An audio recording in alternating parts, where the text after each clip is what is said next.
Hey, I'm Tony Bradshaw with the Millionaire Choice. Excited to be talking to the real Jason Duncan on the Root of All Success podcast about business and money. You know, we guys are all living in a slave financial system. If you want to learn how to break free from the slave financial system, you need to listen to what we have to talk about today. Welcome to the Root of All Success with the real Jason Duncan. A podcast that explores how the world's most powerful entrepreneurs unlocked success and how their stories can help you do the same. A successful educator turned entrepreneur, Jason has built multi-million-dollar businesses that have been featured in Inc. magazine and Entrepreneur magazine. His life's mission now is helping entrepreneurs live what he calls #the exit lifestyle. Introducing TEDx speaker, mastermind leader, author, entrepreneur, cigar aficionado, motorcycle enthusiast, and host of the Root of All Success, the real Jason Duncan. The real Jason Duncan. Hey there, welcome back to another episode. I am the real Jason Duncan. You can call me JD. I have Tony Bradshaw today as my guest on the show. And this topic is really interesting. Now, it's going to take us a minute in the conversation. You'll hear us kind of ramp up into this. But we're going to be talking about the slave system of money and how we're all slaves to a system that is bigger than us. But the choice to leave that system is pretty easy. And it's just a choice that you have to make. So who is Tony Bradshaw? Who's an author, he's a speaker, he's a podcaster, he's an entrepreneur. One of his famous quotes is that anything is possible when you make the right choices. He has a coaching program called Higher Peak. He has a digital collaboration agency called Acute Minds. And then he has his own podcast called The Millionaire Choice. We'll talk about that at the top of the show today. But I want you to pay attention and listen closely for how you can make the choice to escape the slave system of money. Please help me welcome Tony Bradshaw to the Root of All Success. Hey, Jason, thanks for having me on. I'm excited about chatting with you today. I love it. I love the fact that there's two things. We're both Nashville guys. We both have podcasts. And you had me on your show, The Millionaire Choice, which we'll talk about a little bit here in a second. And what's funny is that we'd never met. We got introduced. You invited me on your show. I got on your show. And then the same day, we saw each other in person in Nashville. Never seen each other before. And we saw each other. And that's kind of cool how we ran into each other. But now you're on my show, The Root of All Success. But podcast listeners like to hear about cool shows. So take a minute first and just tell everybody about your show, the name of it, where they can hear it, what it's about. And then we'll move on into the discussion for today. Yeah, sure, Jason. Yeah, it was interesting bumping into you that quickly, that fast. I'm a big believer people get connected for reasons, and kind of excited about that. But yeah, I've been doing the Millionaire Choice show for, I guess about 3 years. I think I started right in the middle of COVID, about I think May of 2020. And it's been a really fun journey. As you know, I was in with Dave Ramsey for a number of years, working with him. And his investment philosophies are very clean, very, very cut and dry. And probably the biggest thing for me doing my show over the last 120 episodes is how many different ways there are to build wealth. I've been exposed to, 120 different millionaires, and it's been fun to see all of their stories come out from, people that were in Chinese concentration camps, missed 3 years of their high school education, and then ended up becoming millionaires, or some that lived homeless in tents for a summer with their parents, their dad, and then lived in a trailer park, basically a trailer, for a number of years, and then ended up becoming multimillionaires by age 30. Homeless at age 20, multimillionaire at age 30. And those are the kind of stories I embrace on my show, The Millionaire Choice, and just trying to inspire people with a way to build wealth. And that's kind of where I'm at today in the headspace, just helping people change their lives. I came from a broke family and broke free from that, and reached millionaire status. Not quite decamillionaire yet, but I'm heading that way. So what's the difference between being broke and being poor? Yeah, I think depending on who you talk to, broke is a state of mind, right? Poor is a state of where you're at. I was probably a little bit of both back in the day. I wasn't going anywhere fast. I'm a big believer. I like to talk about the gerbil wheel, where we just have this work spend mentality, where that's all we do with our lives for 70 to 80 years. And that's the only thing we ever really accomplish, other than having family, but I'm talking about financially. And I don't know if either one of those are broke or poor. I call those broke and a just getting by bucket. You're living in one of four buckets, Jason. You're either in the broke, the just getting by bucket, or the future millionaire or millionaire bucket. Those are the only four buckets financially in life, and you get to choose which one you want to live in. So what I find interesting about millionaire, and I love the title, the millionaire choice, is that for those of the people that I come in contact with, and I just had another guy interviewed on my show, and the same thing for him. It's like becoming a millionaire happens silently and quietly in the background while you're doing whatever it is you're doing. And then one day you wake up and go, huh, hey, I'm a millionaire. Because I think everybody thinks that a millionaire, what that is the person just has that much cash sitting in the bank, or they've got, or it's sitting in under their mattress or something, and it all comes at once. No, it comes over time. It usually starts out in the form of some sort of asset, and then it continues to build into cash later. So you mentioned a couple of things I want to dive into just a little bit. Briefly, I want to talk a little bit about how you started work with Dave Ramsey, and you worked with him for a long time.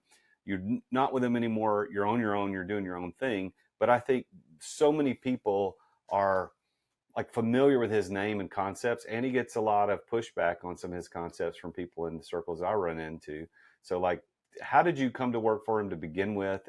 And you were there, I think you said 15 years. So tell just brief about that, and then we'll move on into what you're doing today.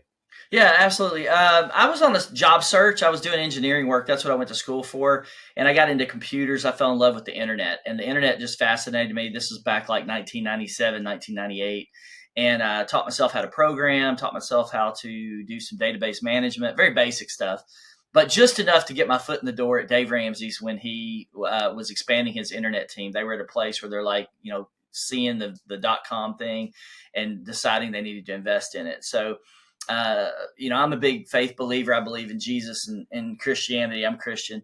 And so prayed about it a lot, went on a job search for about 2 years, and then went to my church one day, picked up one of the classifieds, and right there was an ad for Dave Ramsey. And I said, this is what I'm going to do. I'm going to go apply for this job. At the time, I didn't know who Dave was. I just saw that ad, and it had an internet, position there. And I'm like, I'm applying for this thing. And then interesting story here, short version. During the interview process, we had to do a dinner interview. It was a final interview with Dave at the table. And he, screens everybody. My wife was there. And at that table, I looked at him and I'm like, you're the guy who taught my pre-marriage class, because I did not know his face. And then here I was sitting at the interview table with him, and he had taught one of my pre-marriage classes at the church that I went to. And so small world, and God makes, connects those kind of dots. But I joined his team on the internet team, and then quickly got put into a leadership role. And this was 2001, March 2001. I was in leadership the following year in 2002. And then left in 2016. And while I was there, I was the VP, CIO, VP of what I call Internet Business and Technology, CIO, Chief Operations Officer. And it was a different type of COO role. It wasn't a true COO role. It was more of a over strategy and project management, resource management. So it was a little bit different. But that was my journey there, and it was a good run. And when you're at a place like that for like 15 years, sometimes you either grow apart or you just don't fit. And I got to a point where I was a square peg in a round hole, as I tell people. I got voted off the island. And and so I couldn't do what they wanted me to do, and they didn't want to let me do what I wanted to do. And it was a good split at the time. And I have nothing but good things to say about the company. Dave's a very forward-thinking person. And as you mentioned, my investment strategies are a little bit different than Dave's. Dave's an amazing teacher, and he's helping people with the biggest pressing need, I think, in America, which is the concept of debt. When you deal with, and you look at the numbers, and like 70+% of people are living paycheck to paycheck, and they're on that gerbil wheel. They're just going to work and spending, and that's it. That's like all they ever do. I was just at my dad's house yesterday. He's 72 years old, still working full time, with no retirement savings. He's got a house, but that's about it. And he couldn't retire really. He could do Social Security, but it's $2,000 a month or something. And and my sister's kind of following in the same suite. She's doing a lot of the same stuff, no retirement, and so it's a sad thing, but that's the state of America, and that's where Dave is helping the most people, and he's number one at it. Like, he's the best in the game at helping people kind of wake up financially. But yeah, it was a good run. I enjoyed my time there. So you now are kind of building your own little brand around the idea of investing. The Millionaire Choice, of course, is your thing, and you've got your Higher Peak, which is a business mastermind and coaching program. You got Acute Minds, which is your digital collaboration agency. You're doing some speaking, you're writing some stuff. So what is the thing that you're doing now that you're on your own? You've been on your own for the last, what was that, 6 years or so? So what are you doing now that's different than what you were doing as an employee with Dave? Yeah, I think the biggest thing for me, and I'll be real transparent with you on the show, Jason, the fastest way to lose half your money is to screw up your marriage and lose it, right? So you take, or maybe lose 60% of it, depending on how bad you were. I made some mistakes in my marriage back in like 2013 to 2017. Fortunately, I got my head screwed back on right and started trying to fix my marriage. So I've been very focused on being a better dad, being a better husband the last 7 years. I've been working on my business, but if I had to look back over the 7 years and go, what did I really accomplish in the last 7 years? One, it was I fixed my marriage and started treating my wife the way that she needed to be treated. That I should have been treating her all along, but didn't know how to. Right. And both my parents grew up in broken homes, broken families, lots of alcoholism. And so they gave me a very good upbringing because they were better parents to me than the parents they had. So they made a huge step forward for me. And I needed to break free to the next level and help my kids. But I've got 6 kids, so learning how to and I was an absentee father for a lot of that. So that was a big one for me, figuring that stuff out. The business side of things is very interesting because when you go from being in a job or a job mindset pretty much since birth, so 46 years, to being an entrepreneur, what I've learned is it takes a while to shift your mindset. Like, that is the biggest thing that has to happen. And it takes a little while to do that. I'm a good sales guy, but I don't wake up every morning trying to figure out how to sell $10,000 worth of stuff every day. That's not my mindset. I am what I would call a builder entrepreneur. I'm really good at vision. I'm really good at strategy. I'm really good at product. I'm really good at systems and technology. So I like to build things. Small wonder. I grew up as a son of a carpenter, and I'm an engineer. So I'm naturally wired to be a builder entrepreneur. I'm not naturally wired to wake up and go just figure out how to sell $1 million worth of product every day. And so that's something I've had to learn. And I would say that's probably, if you're going to be an entrepreneur, you better learn how to sell. And I don't think I've mastered that yet, the whole mindset of it. But those are kind of the big things for me right now. I think I've got a good brand. You have to develop a good brand and message. And I've done enough now. It sounds weird to say 6 years, but you have to convince yourself of it, and find out what your language is or your brand is or what you're trying to help people with. And I'm very confident in that now that I know what I'm doing as an entrepreneur. And that I can see the impact in people's lives and resonating with the brand. And, it takes a little while to break through that. Still working on it. Let's take a quick break to thank our amazing sponsors for making this podcast possible. As an entrepreneur, I know that you have to deal with sales on a regular basis. I mean, every entrepreneur does. And if you aren't paying attention to sales as an entrepreneur, you're not going to be an entrepreneur for very long. But I've got a sponsor of this show called Dub that helps you bring the personal back to sales.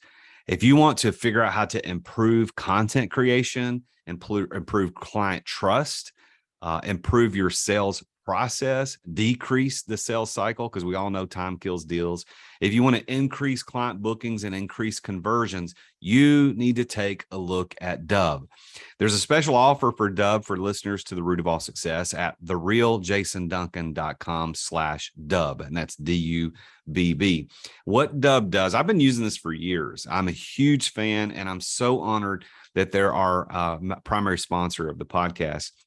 But they have helped over 60,000 businesses around the world communicate better, to make sales easier, to make sales more personal.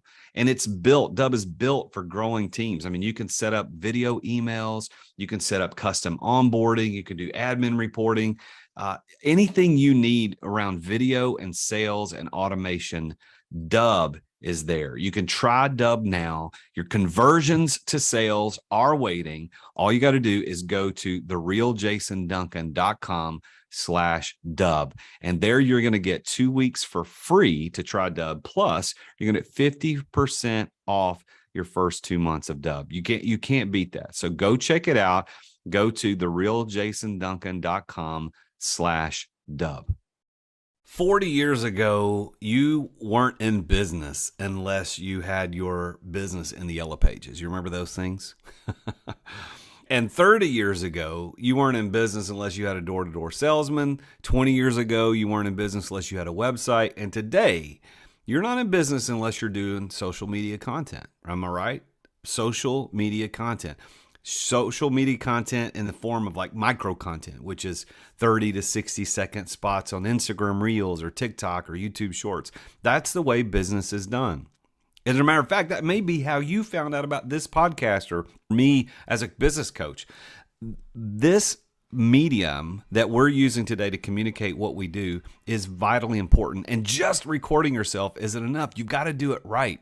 And my friends over at Story do it right. And one of the problems with doing it wrong is that you sit around thinking, well, what the heck am I going to record? What am I going to say? How am I going to say it? Like, I don't know what to talk about. Well, Story takes all of that away from you. Stop wasting time trying to come up with content, because Story will send you a video prompt on what to record. You can pick the categories you want to record in, whether it's real estate, entrepreneurship, finance, relationship, leadership, life insurance. It could be anything. Don't waste time on that. And by the way, if you're not confident in talking on video, or if the video editing portion takes up way too much of your time, Story will edit the videos to perform well on social media. They add the subtitles, the pop-ups, the zoom cuts. They remove all the filler words like and and. They remove the awkward pauses. And then they take that video and post it for you. They write the captions, they add the relevant hashtags, and they post it on the platforms that you care about the most. It's exactly what you need to be in business today and to be successful at it. So if you want to learn how to do social media the way the influencers do, you need to go to therealjasonduncan.com/story. And that's story with 2 Y's. Why? Because they're awesome. Go to therealjasonduncan.com/story. That's STORYY for 10% off your first 3 months to try Story out. You're going to thank me later. Thanks for listening to our sponsors. Now, back to the show. So you mentioned earlier that there are multiple ways to build wealth. And if you, with your permission, what I'd like to do is take this show to really dive into that, because you've got probably a really unique perspective in working for one of the top guys in the money game. That's a throwback to the original show title. In the money game with Dave Ramsey, but now on your own, and you've seen a lot. I mean, you said, you admitted, hey, I've got a different philosophy and a different investing philosophy, different, et cetera. So let's dive in. What are those multiple ways to earn wealth, in your opinion? Yeah, I think there's a mindset shift that has to happen. I've got an event called Purpose of Wealth, Jason. Matter of fact, I'd like to get you on the speakers list for that at some point if you're interested. But what I'm trying to do with that is bring together in the local area a lot of different speakers who have different mastery over different financial topics. Some are real estate people, some are cryptocurrency experts, some are stock market investors, some may even do venture capital. And so you've got all of these different opportunities to build wealth. But what happens is when you first get started, you just really need to get started. Like when I was 25 years old, I knew I was broke, and I'm like, this sucks. I don't want to be broke. Let me shift. And so I did what I call my financial awakening, where I shifted from being broke mindset to go, hey, I'm going to be a millionaire, and I think I can do it by age 40. Nowadays, that you would do that in a lot faster time for various reasons. But, back in 1995, that didn't sound too bad. 15 years to become a millionaire when you're going from broke. What I did was something very simple. Is instead of spending all my money, Jason, I said, you know what? I'm going to stop spending it all. I'm going to take $1,000 a month, and I'm going to invest $1,000 a month. I'm going to put $500 into mutual funds, $500 into stocks. And I did what was called swing trading. So when you there's two types of investment philosophies. One is going to be more of an uh, active investing philosophy where you're actually doing something with your money on a regular or semi-regular basis. Okay. And then there's more passive where you kind of like stick some money into, say, a mutual fund, and it just sits there, and 50 years later it becomes a couple $1,000,000, right? That's one's active, you're doing something with it regularly, you're engaged with your money, you're watching it. One is you just park it. 401ks and IRAs typically are this kind of like park it mindset. You don't have to be very smart to do that. You just have to kind of stick it in the system and leave it alone. That's if you want to get like, what is it, the 7 to 10%. That's, what the S&P index fund would get you over a long haul. The other one is to go, hey, I'm going to trade, say, Tesla stocks, and I'm going to get into Tesla, whether that's a day trading philosophy or a swing trading where maybe you sell it, buy it at a certain period of time, sell it again later in the year, or if you want to hold it for a longer period of time, that would be more of a buy and hold. So those are kind of the things that I've kind of had to start doing. And as far as the stocks go, is more of active. And to do that, you have to get smart, what I call get smart with your money. So just like you learn about math, English, and science for 12 years in school, you have to develop a mindset of I'm going to study money, right? If you want to build wealth, you have to get to a place where you're going, I need to take time out of my day to study money. Just like I learned how to speak, I learned how to do math. Those are skills that you had to learn to be functioning in society. But you also have to do the same things if you want to be, get wealthy. And that's the things where most Americans, they go through their entire lives and they never take time to actually learn about money. And statistically, everybody's going to work 100 to 150,000 hours in their lifetime. Like, think about that, like how much work that is. And then you get to the end and you're in your 70s and you're living on government assistance. Like that's like when you do the math mentally in your head, that is such a screwed up like life. It's a screwed up system. The whole system is screwed up. You have to look back and go, why did the government or the schools not teach me about money from K through 12? That's another question in and of itself, right? Because they don't know. I was talking about I was speaking at an event recently, and this whole idea of why doesn't the school teach about money? And the answer is because they don't know. Like, can you imagine? Just pluck an 11th grade teacher out of any high school in the United States, public school, and say, okay, tell me everything you know about money. Dude, they make 40, 50 grand a year. They don't know anything about money. So we can't expect them to teach it. Now, that doesn't mean we can commiserate, you and I, on the fact that it isn't being taught. But the reason they don't teach is they don't know. But you know what you said is really interesting, and I'm gonna see if you agree. This whole system is screwed up. We work all these hours, and then we live on government assistance, which is Social Security, and then whatever we might have put in 401k. It's screwed up. But I think it was screwed up by design. I honestly believe that whoever was in charge at some point in the past sat down and said, here's what we're going to do. We're going to tell people they have to work this many hours. We're going to make a work week. We're going to tell people they can put money in this thing. We're going to call it this 401k, and they're going to think it's the greatest thing in the world. But we're actually going to use their money for their whole working life and tell them they can't get access to it. We're going to punish them if they do. And then at the end, we're going to tax them on what's at the end. And by the way, we're going to raise taxes between now and then. So when they get there, it's going to be higher tax. Like, the whole thing is screwed up. And we're just sitting there going, okay, I'll do what you say, Mr. Government. That's why I think building wealth has got to be outside of these government programs. We got to figure this crap out on our own. That's my opinion. I don't know what you think. Well, I would say 100%, Jason, except you're only about 90% right. Okay. So I'm 100% on the same page with you, but I think you're missing a little bit.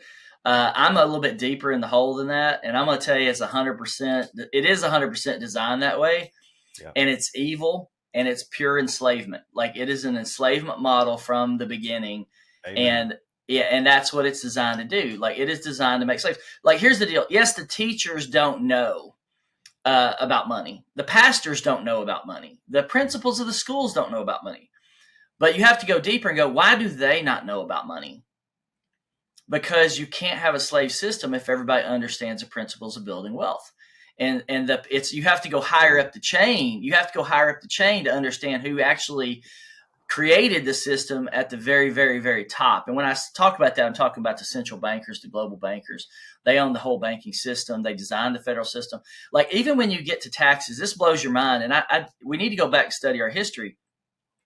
I did not know, like, I knew that, you hear about the Tea Party, right? Where the English tried to tax the tea, and they poured it in the Boston, Massachusetts, poured it out in the bay there. But what you lose track of is the fact that we didn't have any income taxes. Like, all of our taxes were paid by tariffs that came from other countries. So if China wanted to do business in the United States, they had to pay tariffs just to sell their products in the United States. And then those tariffs actually paid the taxes for the governments. You didn't have property taxes. Like, that's property taxes. Like, Jason, if you help me do this, right? Help me get rid of property taxes in the state of Tennessee, right? People should be able to own their houses, own their properties outright without any fear of ever losing those properties once they buy them. The pure fact that we've been tricked into letting property taxes even exist is part of that system. And as you get on, let's say, for example, somebody gets on government assistance. I think your max Social Security check right now is like $4,500. All right. Well, property taxes, you get fixed on that income pretty much. You get a slight maybe increase, I don't know, every 5 or 10 years or something like that. But your property taxes are inching up and up and up and up and up. So they're going to continue to gobble up more of your overall government allowed income until you get to a place where you can't even afford, to own your own house. By the time you pay insurance and property taxes, electricity, water, you can't even own your own home. You can't afford it if you don't have a way to create wealth. But yeah, I mean, this is a deep rabbit hole. If anybody wants to read this on your show, Jason, I'm not sure you've read it, but if you haven't, you should, is The Creature from Jekyll Island by G. Edward Griffin. Yeah, that book blew my mind. I'm still not fully through it. It's an audio book, 20-hour audio book, but I've got a whole lot of other ones on my shelf that I need to read. But, you can read G. Edward Griffin's book, pretty much get your understanding of the whole system. But back to what you were saying, and, I look at wealth like the stock market is a Ponzi scheme. In my book, you can use it to make wealth, but it is part of the system. It is designed as part of the system. And we get, real wealth is businesses like you're doing, I'm doing now, gold and silver. Every generation for thousands of years has looked at gold and silver as a form of wealth, and land and real estate. Like that, those are real tangible elements of wealth that everybody should learn to master. So I'm really happy to hear you say about the property taxes, and I probably get more negative troll comments on shows when I talk about property taxes than anything else, because the majority of humans living in this country or around the world don't understand what you and I understand. And what you just said is that you never own your property. The government owns it. And we were tricked. I love that you said tricked. We were tricked into this slave system. I love that phraseology of, okay, yeah, I'll buy the $500,000 house. I'll live in the $500,000 house, and I'll seek to pay it off. Because that's what Dave Ramsey would say, pay it off, pay it off. Okay, you pay it off. Let's say you pay it off, but you still owe the government money forever on that property. That means you don't own it. If you owe money on something, you don't own it. So the government owns your property. I can't believe that we allowed that to happen. And I'm with you, Tony. Let's start a movement to get rid of property taxes permanently. So let me own my stuff. Why should I have to pay a tax every single year forever on something that I already paid for? Insane. The only crazier tax may be the death tax. That was probably the crazier tax than property taxes. But, I'm not around to deal with the death tax. That's my family's problem. That's why we don't talk about it as much. But this is a slave system. We've got a system, and people aren't studying money, and they're stuck in the system. So what do we do about it? How do we deal with the system? Yeah, I think you got to start in a couple of different places. One, you got to start with education, right?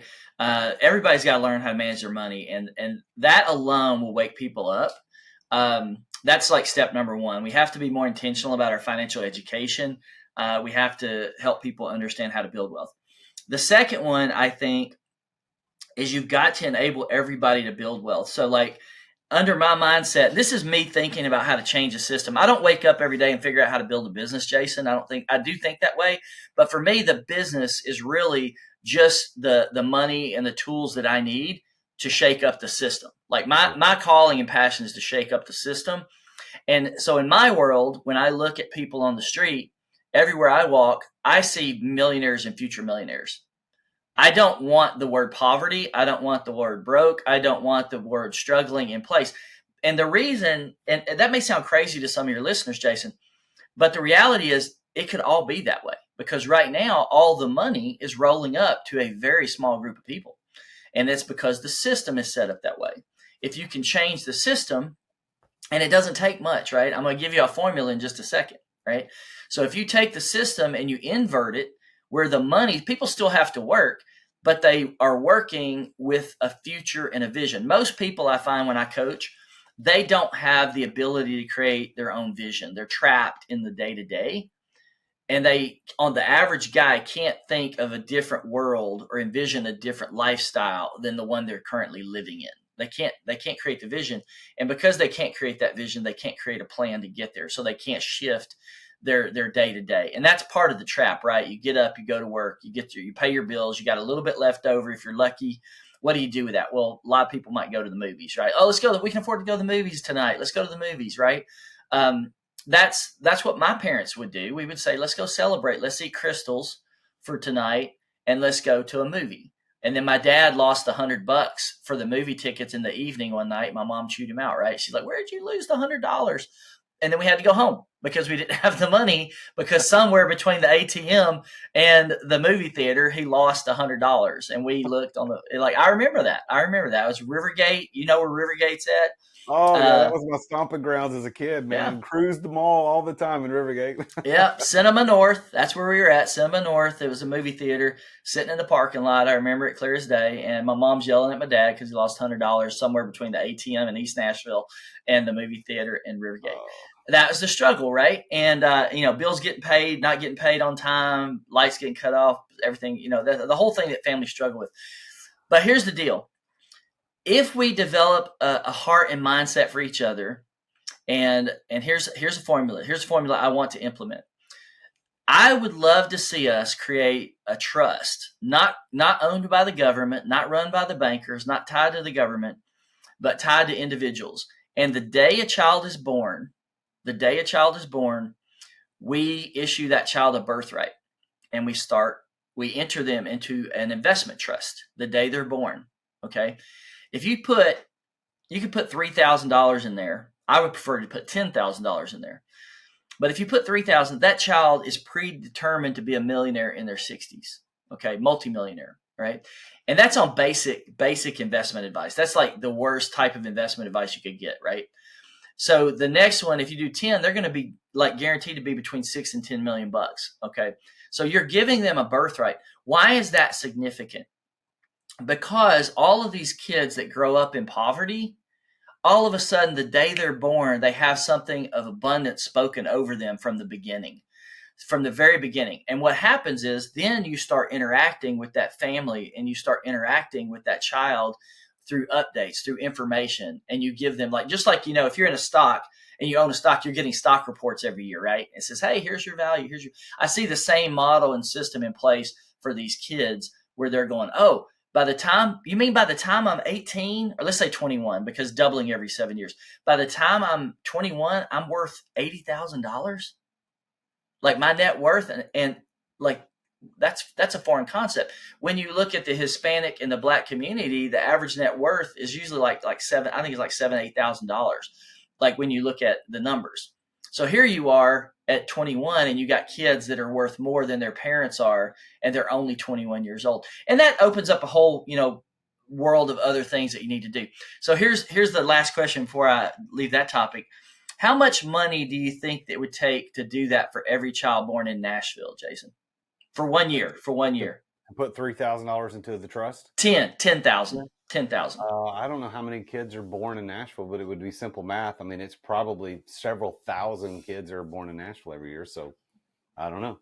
I think last time I ran the numbers, it was around $40 million.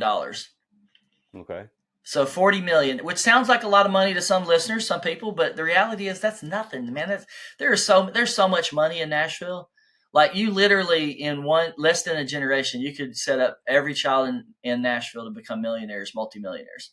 And then think about the abundance that would create and the mindset shift that would create. Now, you wouldn't give them access to that money. Like there would be all kinds of rules and stuff that you would set up, but you're issuing a birthright. The current birthright is you get to 65 and you're living on $4,000 max a year off of a government, trust. And it's a scarcity mindset.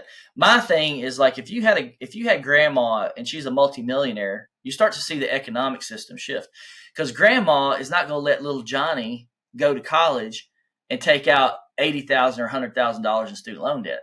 What's grandma going to do when she's a multimillionaire? She's probably going to write that check for little Johnny. So now you don't have this debt mentality or this debt lifestyle. You have something a little bit different. But yeah.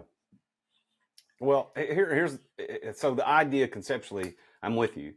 But the problem with that idea, in my opinion, hearing it for the first time, is that if you did that as a systemic thing, where we say, hey, here's $40 million trust that we're developing for Davidson County, all the kids.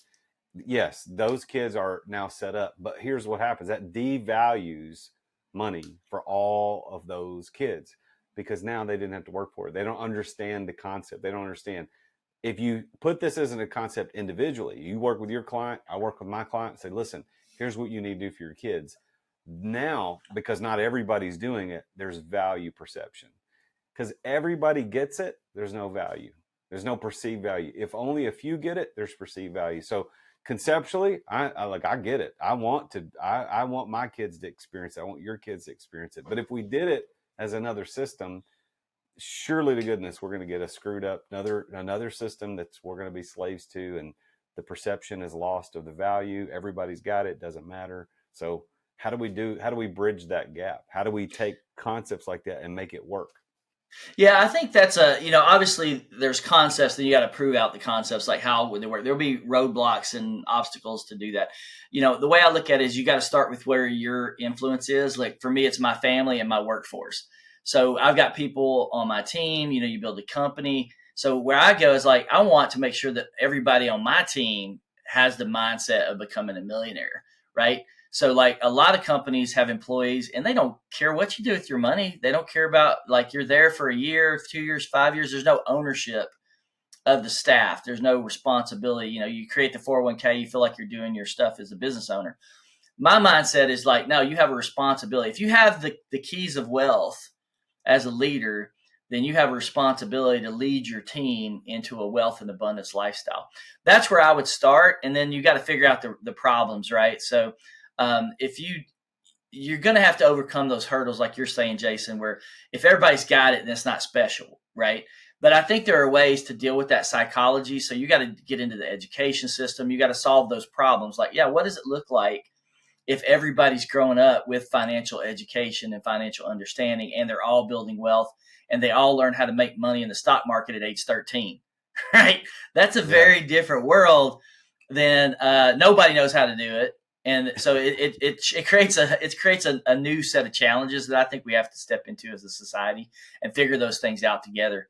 Because the alternative is what you got right now. You got, a billion people a year or a day, a billion people a day going hungry on the planet, right? That there's enough money in the world to solve world hunger. It's just that the right people, the bad people, in my opinion, have the money and the good people don't. So that's why you have all these problems, because they don't want to solve these problems. They don't want to solve poverty. They don't want to solve the fact that there's drug addiction on every corner, across America in some form or fashion, like whether it's opioids or heroin or whatever, these cocaine, like they don't want those problems solved, because that's all part of the system. So we have to get more money into people's hands, good people like you that want to solve those problems. Right now, that money is in the hands of people who don't want those problems solved. And that's what I'm fighting for. The whole system needs to be shaken up, in my opinion. We definitely have this slave system, and those of us who see it for what it is, it's really easy to escape. They try to hold us hold us enslaved to the system. And there's so much imagery, really good imagery around this, without disrespecting any people, Jews or blacks, anybody else that has dealt with slavery in their history. There's so much imagery in this idea of this slave system that we are dealing with that should make us all think for a minute. It's like we are in a system that people are holding us slave to. And this is not just money. I mean, is cancer curable? Absolutely. Why isn't it? Because it's $1 trillion industry every year. Cancer treatments. Mm-hmm. It's never going to be cured because it's too much money. Poverty is a business. The poverty is a business. People make money because there's people poor. So if you fix poverty, you can't make money anymore. So what you and me and listeners to the show, we can escape this slavery by just doing what you said earlier in the show, Tony. Study money. You just got to study it. Pick up a book. Read The Creature from Jekyll Island. It'll flip your wig, man. Go look at some of these books. Rich Dad, Poor Dad, number one financial book written of all time. Sorry, Dave. Number one financial book written of all time. And that has opened more people up to how money actually works and how to set themselves free from the system. So, Tony, I'm with you, dude. I think we should work on this. Tell everybody about, you've got this Purposeful Wealth event. I know there may not be 100% figured out yet, but can you tell everybody a little bit about this? Because I love the concept. We talked about it a little bit earlier. Yeah, sure. We just did our third one. We've only done 3 of these, but we shifted from a live event model. We did the first 2 as a live version. The last one I did with a guy named Jeremy Newsom here in Nashville, which if you don't know Jeremy, Jason, I need to introduce you guys. He's just a phenomenal guy. He's a CEO of Real Life Trading, made his first stock investment when he was like 5 or 6 years old. After watching Forrest Gump, he talked his dad into buying Apple stock. And investing in that. So it's pretty crazy. But anyway, he did the second one with me, virtual. Seems like people really like the virtual model. We did 3.5 hours. He and I tag teamed it. About every 20, 30 minutes, we would swap and somebody would talk about something else. And that seemed to go over really well. And then what we do is we introduce this concept of wealth, because a lot of people have a negative mindset around money. They either think it's bad or they'll become bad if they get it, like it'll corrupt them. Or, the favorite is money's evil, right? It's not, money's not evil. It's the love of money is the root of all kinds of evil. So you have to flush all this mindset stuff out. And then the concept there is when you get all that stuff out, you get your heart right, your mind right, you can develop what I call a purpose for your wealth. Like, why do you go to work every day? Why do you make money? What do you do with your money? What's the purpose behind it? And that is a higher calling. If you're in the Christian community, like, you and I are, you start with a tithe teaching, which is, hey, tithe every week. And that's like, to me, that's entry level 101 finance in the Christian community. That's where a lot of people start and stop. Beyond that, you get to what I call testing and sacrifice, which is, I know from my experience, the more money I made, the more God asked for. And it wasn't uncommon for God to tap me on the shoulder in a service or when I meet somebody and say, hey, I want you to write a $10,000 check for this person, or I want you to write a $30,000 check. That's what happened as I made more money. God came asking me for some of it. And that was a testing, what I call testing, to where, it hurts. It's more than tithing. It's a little different. And then beyond that becomes your purpose.